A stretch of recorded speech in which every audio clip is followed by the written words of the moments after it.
नमस्कार, मैं प्रशांत और ये कार्यक्रम है ये फिल्म नहीं आसान। और आज मैं खड़ा हूँ अक्सा बीच के बिल्कुल किनारे पे। मुंबई में है अक्सा बीच, और जहाँ खड़ा हूँ ये एक होटल है। और यहाँ मैं आपको मिलवाने वाला हूँ एक ऐसे कलाकार से जो 3 बार नेशनल अवार्ड जीत चुके हैं, पद्म भूषण हैं, पद्म श्री हैं। और इनके बारे में एक और बात बता दूं कि जो हिंदुस्तान के 4-5 गिने चुने बेहतरीन एक्टर्स जिनको मैं मानता हूं उनमें से ये एक है। और इन्होंने करीब 195 के आसपास फिल्में की हैं, कॉमर्शियल फिल्में की हैं, आर्ट सिनेमा किया है, अपनी कई फिल्मों को आवाज़ दी है इन्होंने। और मैं अगर इनको ये बोलूं कि the league of extra ordinary actors की फहरिस्त में शामिल हैं तो ये कहना बिल्कुल गलत नहीं होगा। मिलाता हूं इनसे बस थोड़ी सी देर में।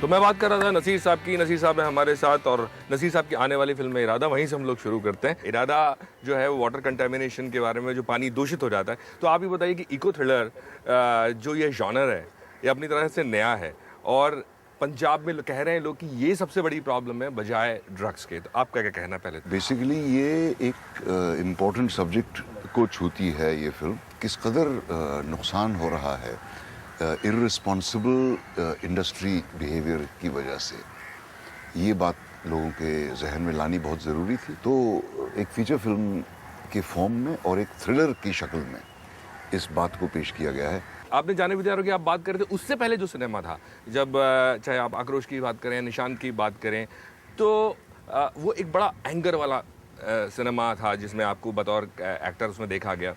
क्या जाने भी तो यारों एक कॉमेडी के लिए एक मतलब आपको बतौर एक्टर ये लगना शुरू हो गया था कि यार मुझे अब थोड़ा हल्का फुल्का भी करना चाहिए? बहुत मैंने नहीं, ऐसा इस तरह से मैंने कभी भी नहीं सोचा।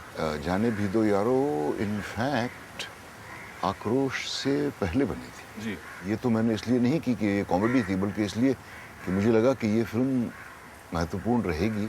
ये फिल्म जो बात कह रही है वो इम्पोर्टेंट है, और ये फिल्म बननी बहुत ज़रूरी है। अलावा इसके कि उसका बजट बहुत छोटा था। हाँ, वो मुझे कुछ लाख रुपए था, वो मुझे 5 लाख रुपए। जी, 5 लाख रुपए। बट मुझे जो एक चीज़ मैं जानना चाहता हूँ आपसे कि जब एफटीआई में भी आप गए थे तो मैंने पढ़ा ऐसा आपके बारे में कि आप हिंदी जो सिनेमा था उसको लेके बहुत ज़्यादा आश्वस्त नहीं थे। आप हमेशा हॉलीवुड सिनेमा ज़्यादा पसंद करते थे।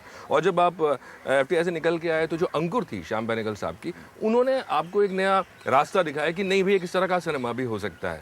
तो वो जो वजह क्या रही कि आपको हॉलीवुड सिनेमा ज़्यादा बेहतर लगता था? क्योंकि उससे पहले आपने बहुत सारा सिनेमा देखा होगा। आपने विमल दा भी देखे होंगे, आपने गुरुदत्त भी देखे होंगे। विमल दा और गुरुदत्त की फिल्में बाद में देखी जी।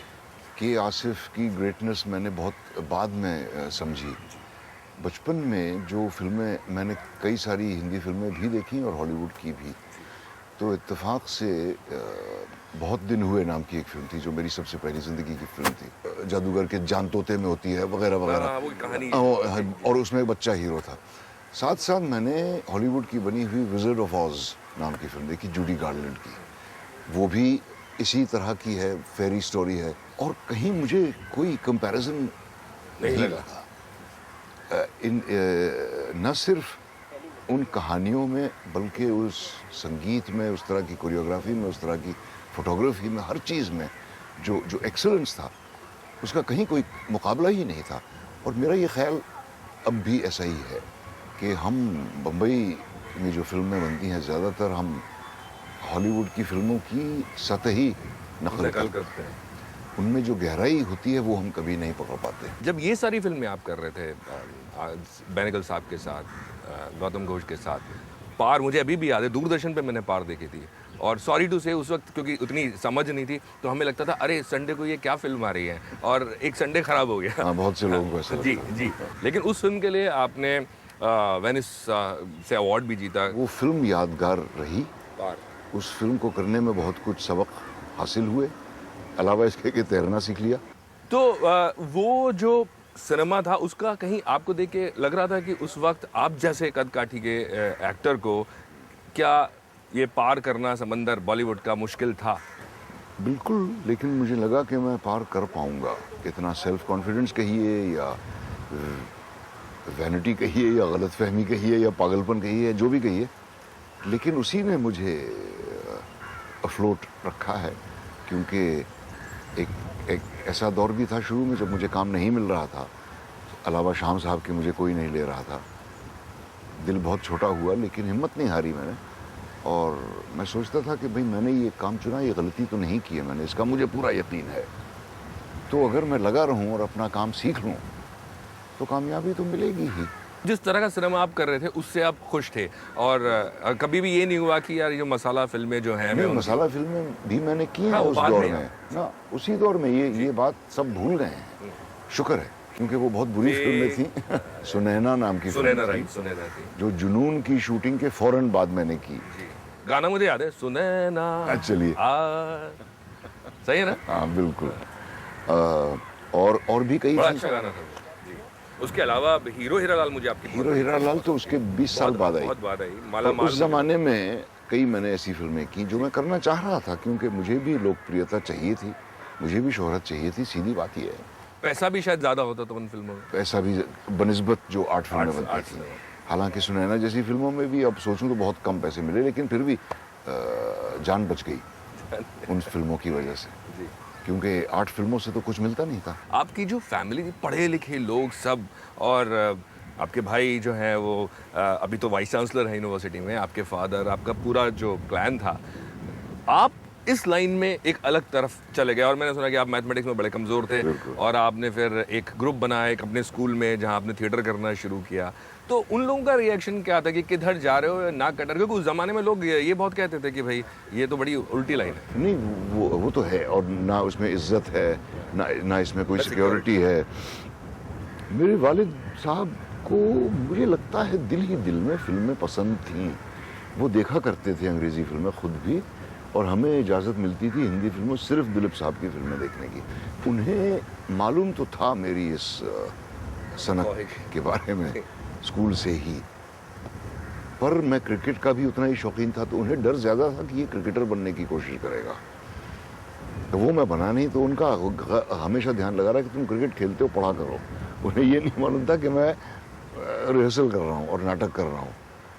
और फिर फाइनली जब धीरे धीरे उन्हें ये बात पता चली, जब तक मैंने अलीगढ़ यूनिवर्सिटी भी ख़त्म, ग्रेजुएशन भी कर लिया, और फिर बीए करने के बाद मैंने उनसे कहा कि मैं ड्रामा स्कूल में जाना चाहता हूँ, तो वो बड़े अचंभे में पड़ गए कि ये है क्या, ड्रामा में भी पढ़ना पड़ता है। उन्हें फिक्र ये थी कि मैं निकम्मा निकलूंगा और भूखा मरूंगा। हालांकि मैं स्कूल के बाद ड्रामा स्कूल जा सकता था उस ज़माने में 10वीं क्लास के बाद, लेकिन शुक्र है कि मैं अलीगढ़ गया।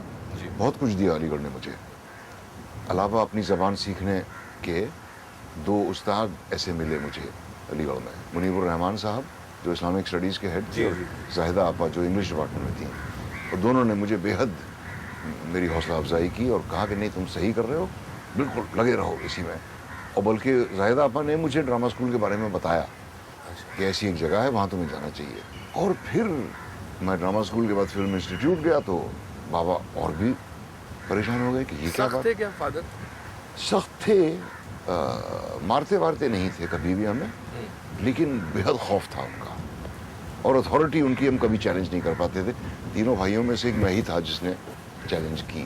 फिर उन्होंने कहा कि 2 साल और पढ़ोगे एक्टिंग, इसमें है क्या इस खुराफात में पढ़ने को, इससे तो अच्छा डॉक्टर बन जाते, कम से कम पैसे तो कमा लेते। फिर जब मेरी पहली फिल्म बनी निशान, तो उन्होंने देखी, बहुत खुश हुए।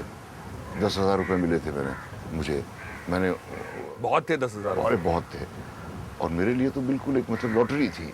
तो 1,000 मैंने घर भेजे, जिस पर वो बेहद खुश हुए। उसके बाद वो ज़्यादा हयात रहे नहीं, तो मेरी कामयाबी देख नहीं पाए जी। अम्मी ज़रूर रहीं, और अम्मी को बेहद फ़ख्र था, लेकिन वो कभी समझ नहीं पाए मुझे। नसीर साहब से बातें चलती रहेंगी, लेकिन अभी अब छोटा सा ब्रेक ले लेते हैं। ब्रेक के बाद वापस आते हैं बस थोड़ी सी देर में।